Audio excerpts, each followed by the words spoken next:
여러분 반갑습니다. 오늘도 루이스 벌커프의 조직신학 기독론 계속 공부하도록 하겠습니다. 이 시간 함께 주기도문으로 기도하시고 오늘 공부를 시작하도록 하겠습니다.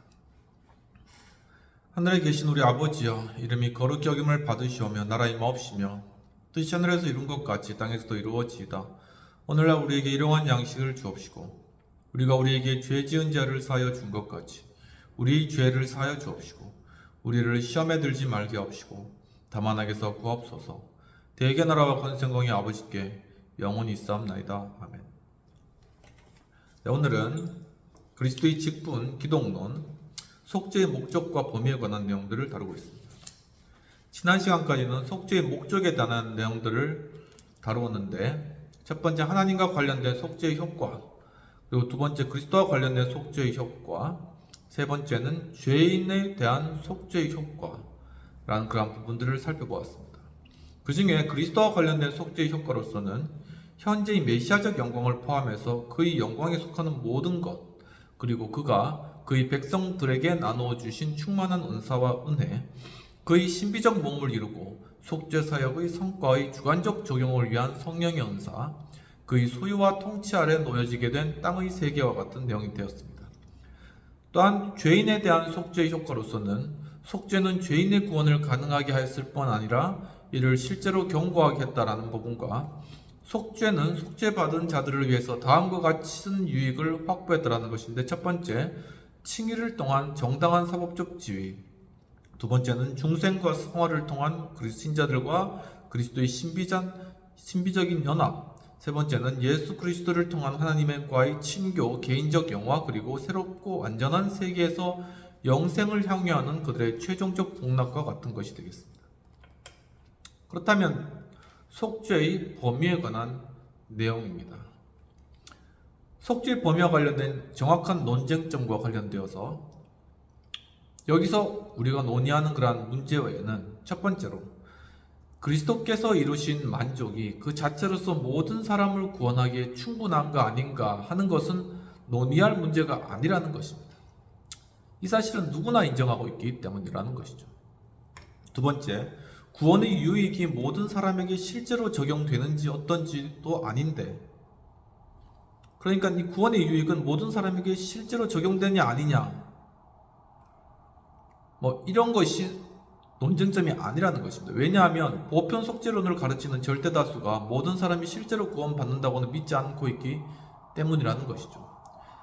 세 번째는 복음을 믿는 모든 사람에게 회개와 믿음을 전제로 하여 구원의 신실한 제공이 허락되느냐 않느냐, 이것이 또한 정확한 논쟁점이냐, 속죄와 관련돼서. 한데 사실 그것도 아니라는 것입니다. 왜냐하면 개혁교회는 이를 전혀 의문시하고 있지 않기 때문이라는 것이죠. 그럼 네 번째로, 그리스도의 죽음의 성과 중 어떤 요소가 선택되지 않은 자들의 하나님의 백성과의 교제 덕택에 그들에게 유익이 생기는지 그렇지 않은지 하는 그러한 부분도 아니라는 것입니다. 속죄의 범위에 대한 논쟁이 아니라는 것이죠. 많은 개혁파 신학자들은 이에 관해 분명히 가르쳤기 때문이다 라고 설명하고 있습니다. 이와는 달리 문제점은 뭐냐면 속죄의 의도, 구상과 관련되어 있는 것이다 라는 것이죠. 성부께서 죄의 대속을 위하여 그리스도를 파송하신 것과 그리스도가 이 세상에 오신 것은 오직 택함 받은 자들만을 구원할 의도에서였는가, 아니면 모든 사람을 구원할 의도에서 이 땅 가운데 오셨는가, 이것이 쟁점의 문제라는 것입니다. 이것이 문제이면 문제점은 오직 이것뿐이다 라고 이야기를 하고 있는 것이죠. 두 번째, 그렇다면 개혁파 신학의 입장은 어떠한가 라는 부분입니다. 개혁파의 입장은 그리스도께서 실제로 그리고 확실히 선택받은 사람들만을 위해서 구원하기 위하여 죽으셨다라는 것이 개혁파 신학자의 입장이라는 것입니다. 이는 그가 자신의 구속 사역을 혜택을 실제로 베풀어 주신 사람들만을 구원하려는 목적에서 죽으셨다는 말과 동일하다라는 것이죠. 개혁파임을 자처하는 여러 분파들 가운데 이러한 입장을 수정하려는 다양한 시도들이 있어 왔는데, 네덜란드의 알미니우스주의자들은 그리스도는 비록 모든 사람이 구원받지는 않겠지만 가능한 모든 사람들을 예외 없이 구원하려는 목적에서 죽으셨다라고 그렇게 주장하고 있다고 합니다. 그들에게 구원은 아담보다도 낮은 조건, 곧 믿음과 복음적 순종이라는 조건으로 제공되는 것이니 이 조건은 하나님께서 만인에게 주신 보통 은혜 또는 충분한 은혜, common or sufficient grace 덕분에 충족시킬 수 있는 것이다. 이렇게 보는 것이죠. 개혁파 만인 구원론자들, 칼비니스틱 유니버셜리스트라고 이야기하는데 그들은 개혁파와 알미니우스파 사이에 조정을 촉구했다라는 것입니다. 그들은 하나님의 이중적 작정, 디크리를 구별했다라고 이야기하는 것이죠. 그럼 첫 번째, 그리스도를 믿는다는 조건으로 그의 대속적 죽음으로써 모든 사람을 구원하기 위해 그를 세상에 보내려는 작정이라는 것입니다. 그러나 하나님은 아무도 그리스도를 믿음으로 영접하지 않을 것이므로 이 계획이 실패할 것을 내다보시고 첫 번째 작정에 이어 두 번째 작정하셨다는 것이죠. 이중 작정이라는 것입니다. 작정은 마음가운데 결심하다. 이게 작정인데 두 번째, 그들의 마음속에 믿음을 일으키고 그들의 구원을 견고하게 하기 위해 일정 수의 선택된 자들에게 특별한 은혜를 베풀려는 작정을 하셨다라는 것이 두 번째 과정이라는 것입니다. 이 모호하고 매우 불만족스러운 견해는 소미르 학파, 캐머린 아미랄두스 테스타르투스와 워들로우, 존 브라운, 제임스 리처드와 같은 영국 신학자들이 주장한 내용입니다. 에몬스 테일러, 파크, 비먼 등의 뉴잉글랜드 신학자들도 다소 유사한 견해를 주장을 하였는데 스코틀랜드의 메로우파, 그러니까 18세기 초 스코틀랜드에서 일어난 칼빈주의 한 분파인데 이 메로우파는 그리스도가 오직 택함받은 자들을 구원하기 위해 죽으셨다고 주장한 점에서 완전히 정통적이지만 그중 혹자는 속죄에 관해 좀 더 보편 구원론적인 표현을 사용했다고 이야기하는 것입니다. 그들은 그리스도가 모든 사람을 위해 죽지는 않았지만 그는 모든 사람을 위한 죽음 상태, 곧 모든 사람에게 유효한 죽음 상태에 있다라고 그렇게 주장한 것이죠. 굉장히 단어가 이렇게 한국말로 풀었는데 잘 무슨 말인지 잘 못 알아듣으시겠죠. 즉 하나님의 희사적 사랑은 보편적이어서 그로 하여금 모든 사람들에게 선물과 허락을 베풀게 하였으며 이것이 곧 구원의 보편적 제시의 근거이다. 그러니까 주께서 죽으신 것은 모든 사람이 누구나 그렇게 그리스도를 믿으면 구원을 받을 수 있다라는 것이 자체가 바로 보편적이다라는 주장인 것입니다. 그러나 그의 선택적 사랑은 특별한 것이어서 오직 택함받은 자들만의 구원을 초래하는 것입니다.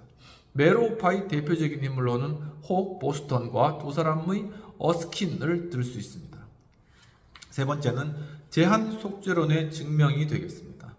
다음 증명들이 제한 속죄론의 근거로 제시될 수 있는 것이죠. 즉 속죄는 선택된 자들에게만 주어진다는 것이 첫 번째, 제일 먼저 하나님의 계획은 언제나 확실하고 유효하며 인간의 행위로 인해 좌절될 수 없다는 일반론이 개진될 수 있다는 것이죠.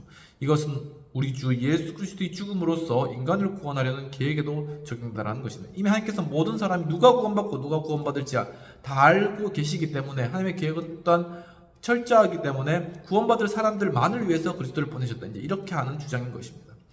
만일 모든 사람들을 구원하는 것이 하나님의 의도였다면 이 목적은 인간의 불신앙에 의해서 좌절될 수 없었을 것이다. 만약 하나님이 그것을 뜻했다면 그것은 반드시 이루어질 것이라는 것이죠.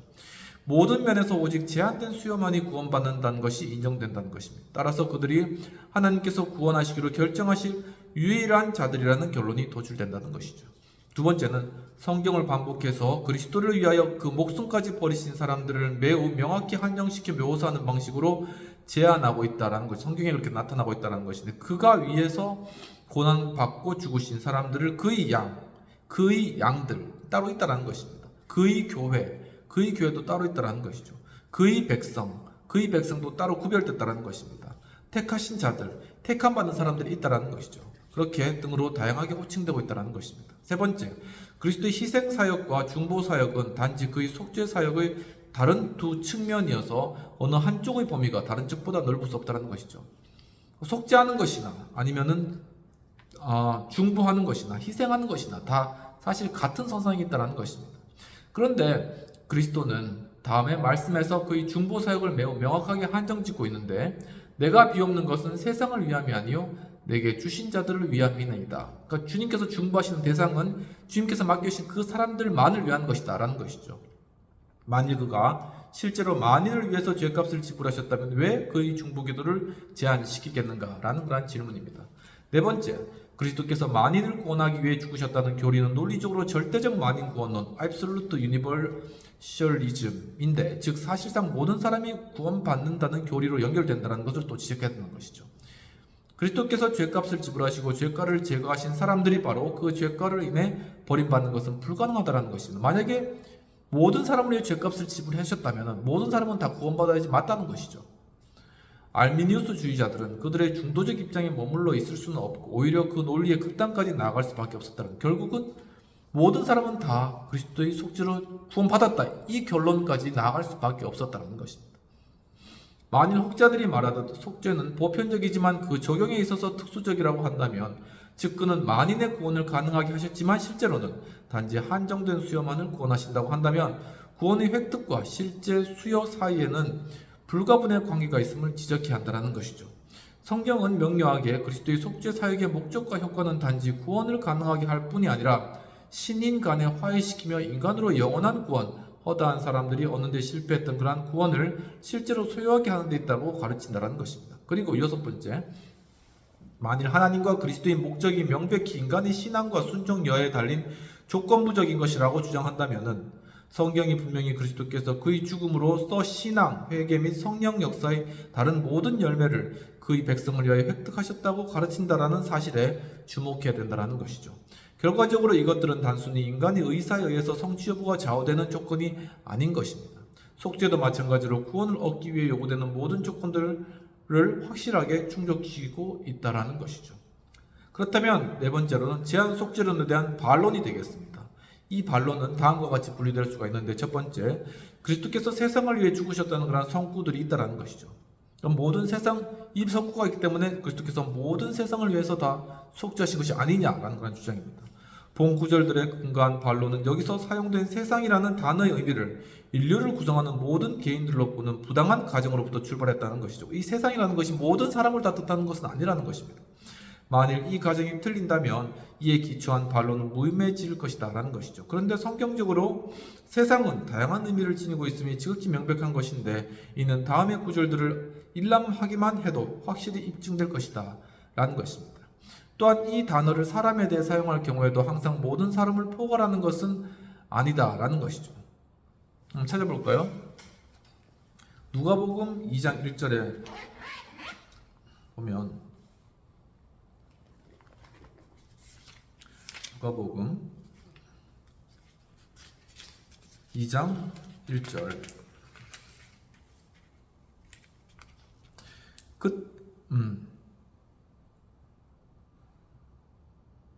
그때 가이사 아구스토가 영을 내려 천하로 다 호적하게 하였으니, 이 구절이 아마 요한복음 1장 10절 한번 살펴보죠. 요한복음 1장 10절, 만일 우리가 범죄하지 아니하였다면 하나님을 거짓말하는 자로 만드는 것이니 또한 그의 말씀이 우리 속에 있지 아니함이라. 그리고 사도행전 11장 28절,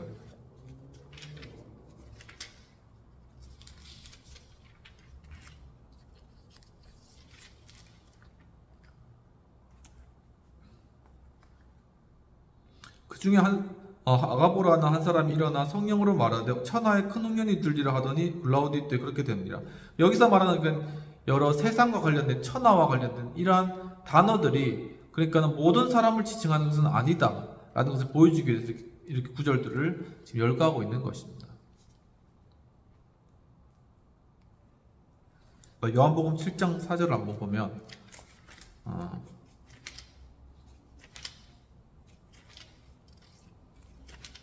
7장 4절, 스스로 나타나기를 구하면서 묻혀서 일하는 사람이 없나니 이 일을 행하려고 하거든 다시는 세상에 나타나소서 할 때, 이제 이 세상, 그 세상이 이 모든 사람을 의미하는 그런 건 아니다 라는 것이죠. 이 구절들 중 몇몇은 절대로 모든 사람들을 지칭할 수 없다는 것입니다. 요한복음 6장 33절 51절에서 그 같은 의미로 사용되었다면 그리스도께서 실제로 모든 사람들에게 생명을 주신다는, 즉 만인을 전부 구원하신다는 결론에 도달한다는 것입니다. 그러니까 요한복음 6장 33절 한번 읽어보면, 하나님의 떡은 하늘에서부터 내려 세상에 생명을 주는 것이, 이 세상이 모든 사람 그걸 지칭하는 아니라는 것은 아니라는 것이죠. 또 51절에 나는 하늘에서 내려온 살아있는 떡이니 사람이 이 떡을 먹으면 영생하리라. 내가 줄 떡은 곧 세상의 생명을 위한 내 살이니라 하시니라. 이 세상을 모든 사람이라고 해석하면 안 된다는 것입니다. 또 로마서를 보더라도 로마서 11장 12에서 15절의 경우에도 세상이 전체 포괄적 개념이 될 수 없는 것은 문맥상 이스라엘이 명백히 죄되어 있기 때문이다 라는 것이죠. 로마서 11장 찾아보면 11장 12에서 15절 그들이 넘어지면 세상의 풍성함이 되며 그들의 실패가 이방인의 풍성함이 되거든 하물며 그들의 충만함이리요. 내가 이방인인 너희에게 말하노라. 내가 이방인의 사도인 만큼 내 직분을 영광스럽게 여기노라. 그러니까 여기는 이방인에 대해서 이야기하는 것인데 유대인은 포함 안 되거든요. 근데 거기에 대해서 세상이라고 얘기했기 때문에 이 세상은 이방인을 뜻하는 것이기 때문에 세상이 모든 사람을 뜻한다는 것은 아니라는 것을 얘기하기 위한 것입니다. 그리고 앞의 가정에 입각하면 이 구절도 본래의 의도를 넘어서서 그리스도의 구속사역의 결실이 실제로 모든 사람에게 적용된다는 그런 의미가 된다는 것이죠. 그러나 우리는 이들 구절에서 세상이라는 용어, 구약 성경의 자국주의, 파티큘라리즘이라고 하는데 자국주의는 지나간 일이고 신약 성경의 세계주의, 유니버셜리즘에게 길을 내주었음을 명시하기 위해서 때때로 사용되었다는 사실의 증거를 발견하게 된다는 것입니다. 복음의 복이 열방에게로 확산되었다. 인 것이고 아마도 이것이 요한복음 1장 29절, 6장 33절, 33절, 51절, 고린도서 5장 19절, 요한일서 2장 24절과 같은 구절 속에 세상을 해석하기 위한 어떤 단서가 될 것이다 라는 것입니다. 쉐드 박사는 이 단어가 마태복음 26장 13절, 요한복음 3장 16절, 고린도전서 1장 21절, 고린도후서 5장 19절, 요한일서 2장 2절 등의 구절에서는 모든 민족을 의미하는 것으로 추정하지만 다른 구절들의 경우에는 신자들의 세계 내지는 교회를 지칭한다 라고 주장하는 것이죠. 그러니까 어느 지점에서는 온 세계를 지칭하지만 어느 지점에서는 일부의 사람을 지칭한다는 것입니다.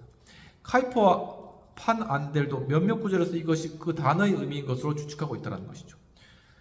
위에서 언급한 구절들과 밀접하게 연관된 것이 그리스도는 모든 사람을 위해 죽으셨다고 진술하는 그런 구절들인데 이 구절은 당연히 문맥에 비추어서 고려되어야 한다는 것입니다. 예를 들면 로마서 5장 18절과 고린도전서 15장 22절의 모든 이나 모든 사람들은 아담 안에 있는 사람들과 대비하여 오직 그리스도 안에 있는 사람들만을 포함한다는 것이 문맥상 명백히 나타난다는 것이죠. 로마서 5장 18절을 보면은 그런즉 한 사람으로 한 범죄로 많은 사람이 정죄에 이른 것 같이 한 의로운 행위로 말미암아 많은 사람이 의롭다 하심을 받아 생명에 이르렀느니라. 여기서 이제 모든 사람이 여기 보면 이제 많은 사람이라고 되어 있네 여기는. 그러니까 여기서는 이 사람이 그리스도 안에 있는 사람만을 뜻한다라는 것을 이야기하는 것입니다. 그러니까 여기서 이 부분이 이제 아마 개역 개정이라서 이렇게 표현되는 것 같고요. 고린도후서 15장 22절도 한번 읽어보면 아담 안에서 모든 사람이 죽은 것 같이 그리스도 안에서 모든 사람이 삶을 얻으리라고 했을 때 여기서 모든 사람이라는 것은 그리스도 안에 있는 사람들만을 포함한다라는 것이 명백히 나타난다는 것입니다. 만일 이 구절들의 모든을 한정된 의미로 해석하지 않을 경우 본문은 모든 사람의 구원을 가능케 하셨을 뿐 아니라 실제로 예외 없이 전부 구원하신다는 의미가 되는 것이죠. 이로써 알미니우스주의자들은 다시금 본의 아니게 절대 만인 구원론자의 진영에 강제로 편입당하게 된 것입니다. 이와 비슷한 의미지한 고린도서 5장 14절 히브리서 2장 9절의 해석에도 적용되어야 할 것이라는 것이죠. 고린도서 5장 14절을 살펴보면 그리스도의 사랑이 우리를 강권하신다. 우리가 생각하건대 한 사람이 모든 사람을 대신하여 죽었은즉 모든 사람이 죽은 것이다. 이것이 바로 그리스도에서 한정되어 있는 그리스도 안에 있는 사람들을 이야기한다라는 것이죠. 히브리서 2장 9절도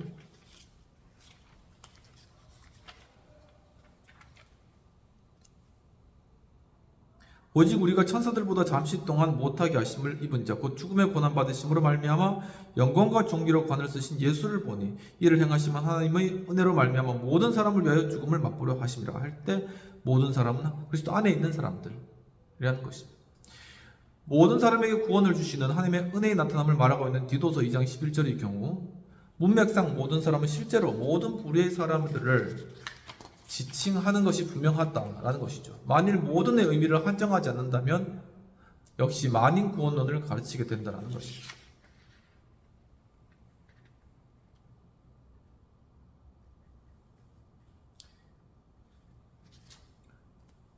디모데전서 2장 4에서 6절, 히브리서 2장 9절, 베드로후서 3장 9절은 유대인과 이방인들이 모두 구원받기를 원하는 계시된 하나님의 뜻에 관해 언급하고 있지만 보편적인 속죄의 의도에 관해서는 아무것도 함축하고 있지 않다는 것이죠. 그러니까 여기에서 말하는 것은 모든 사람이 구원받기를 원하신다 이런 것이지 속죄의 대상이 모든 사람이다라고 이야기한다는 것은 아니라는 것입니다. 히브리서 2장 9절만 다시 한번 봐도 오직 우리가 천사들보다 잠시 동안 못하게 하심은 입은 자 곧 죽음의 고난 받으심으로 말미암아 영광과 존귀로 관을 쓰신 예수를 보니 이를 행하시면 하며 은혜로 말미암아 모든 사람을 위하여 죽음을 맛보려 하심이라 라는 것이죠. 심지어 보편 속죄론을 신봉하는 모제트 스튜어트조차 모든 이러한 단어들을 이 경우들의 보편적인 의미로 받아들일 수는 없음을 시인하고 있다라고 합니다. 제한 속죄 개념에 역행하는 듯이 보이는 세 번째 불의의 구절들은 그리스도께서 위하여 죽으신 자들이 구원 얻는 데 실패할 가능성을 함축하고 있다고 지적되는 것들로 이루어져 있습니다. 먼저 로마서 14장 15절과 고린도전서 8장 11절의 병행 구절을 거론할 수 있다라는 것이죠. 잠깐 읽어볼까요? 로마서 14장 15절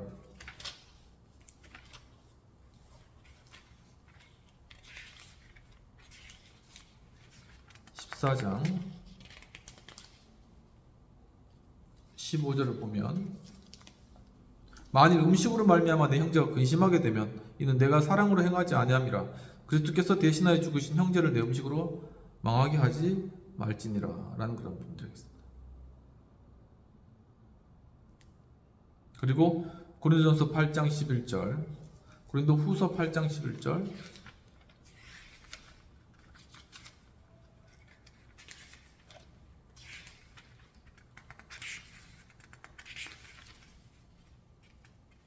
이제는 하던 일을 성취할지니 마음에 원하던 것 같이 완성하되 고린도전서 죄송합니다. 고린도전서 8장 11절 그러면 내 지식으로 그 믿음이 약한 자가 멸망하나니 그는 그리스도를 위하여 죽으신 자니라.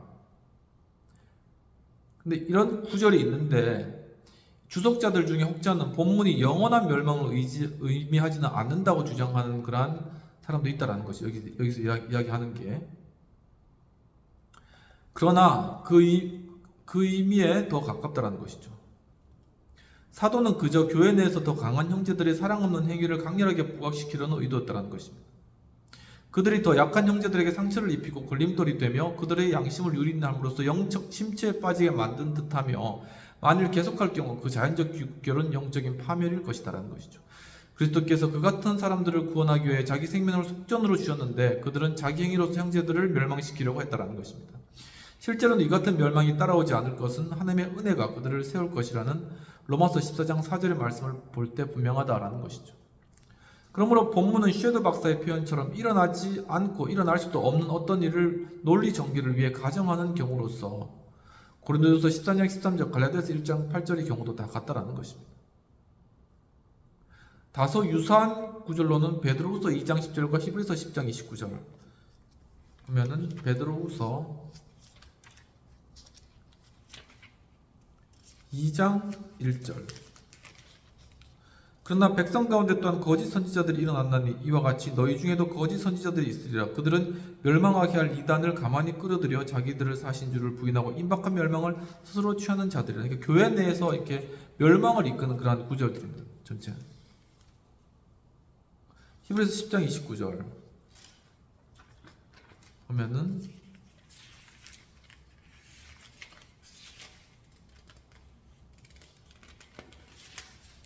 하물며 하나님의 아들을 짓밟고 자기를 거룩하게 한 언약의 피를 부정한 것으로 여기고 은혜의 성령을 욕되게 하는 자가 당연히 받을 형벌은 얼마나 더 무겁겠느냐 너희는 생각하라는 것이죠. 결국 파멸에 이르는 사람들에 대한 이야기라는 것입니다. 이 구절들에 관한 가장 타당성 있는 설명은 피스카토르와 네덜란드 주에서의 해석으로 스미튼이 제시하고 있는 설명인데 뭐냐면 즉 이들 거짓 교사들은 그들 자신의 말과 실제 사랑의 판단을 따라 묘사되고 있다는 것입니다. 그들은 스스로 구속받은 자로 자처했고 그들이 교회 내에서 교제에 머물러 있는 동안에는 교회에서 그 같은 판단을 받았다라고 설명하고 있는 것이죠. 끝으로 구원의 신실한 제공에서 유래된 반론이 있다고 합니다. 우리는 하나님께서 복음 아래 살고 있는 모든 사람들을 가식 없이 즉 신실하게 믿고 부르시며 믿고 회개하면 구원을 제공하신다고 믿는다라는 것이죠. 그런데 알미니우스자들은 그 같은 구원의 제공이 그리스도는 오직 선택받은 자들만을 위하여 죽으셨다고 믿는 자들에 의해 이루어질 수 없다고 주장한다는 것입니다.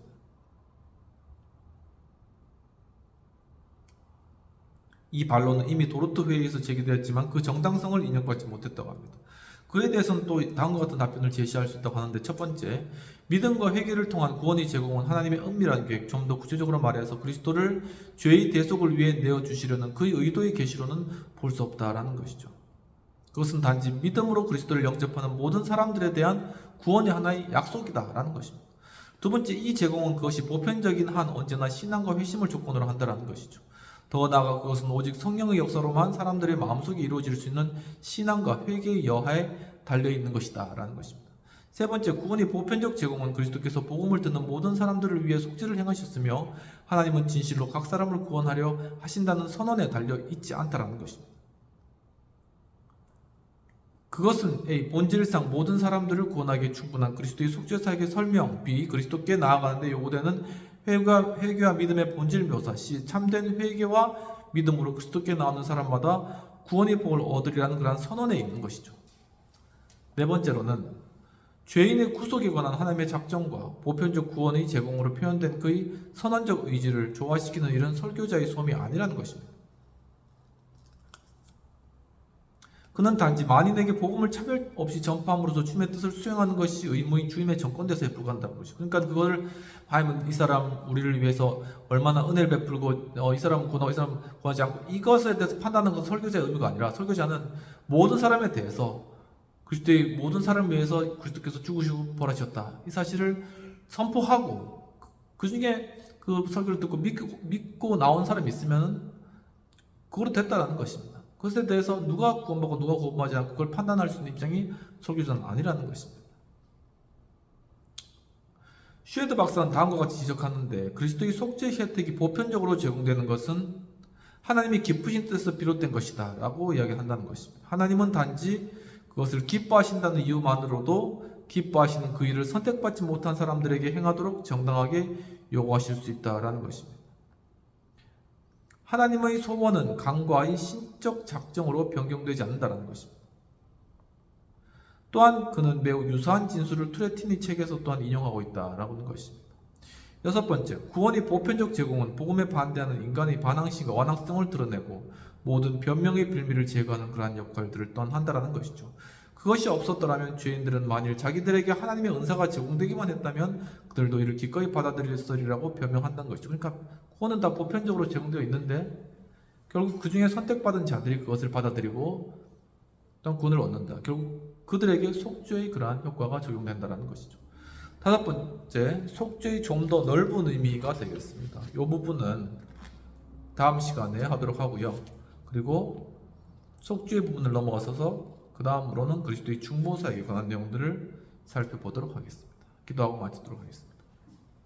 하나님 아버지, 오늘 또한 예수 그리스도의 속죄의 사역이 또한 제한적 속죄설에 따라서 그리스도를 믿고 그리스도 안에 있는 자들에게만 적용된다는 것을 또한 개혁주의 신학으로서 또한 공부할 수 있도록 그리스도를 감사합니다. 하지만 그리스도의 또한 이 구원의 메시지는 모든 인류를 향한 것이고 보편적인 것이며 참 그렇기 때문에 또한 그리스도를 믿고 나오지 않은 자들에겐 정죄가 주어진다는 그러한 사실들도 주님 새롭게 깨닫게 해주신 은혜를 감사드리옵나이다. 저희와 같이 참 주님께서 베푸시는 놀라운 은혜를 이제는 여러 사람들 가운데 전파하고 나타내며 정말 하나님의 자녀로서 구원받고 이 구원의 복음, 보편적으로 주어진 이 구원의 복음을 받아들이고 말미암아 정말 선택되어진 주님의 백성으로 살아가는 그러한 놀라운 전도의 역사 우리 삶 가운데 가득 이루어질 수 있도록 주님 도와주시옵소서. 또한 우리도 이러한 구원의 역사와 하나님께서 선택해 주신 그 크신 은혜에 사로잡혀 참으로 삶 가운데 참 그 은혜로 감격하며 기뻐하며 즐거워하는 그러한 복된 삶으로 이끄시고 함께하여 주시옵소서. 감사하고 모든 말씀 우리 주 예수님 이름으로 기도합니다. 아멘. 오늘도 멀고 푸시나 조직신학 공부 참여해주신 여러분 감사합니다. 이제 또 추석인데 여러분 가족과 친척들과 함께 즐거운 시간 또 보내시고 이 가운데 주님의 크신 은혜를 깨닫고 또 하나님의 그러한 참 진리들을 깨달아 알아가는 진리로 말미암아 또한 풍성함을 누리는 복된 그러한 시간들 한 주들 되시기를 축원합니다. 감사합니다.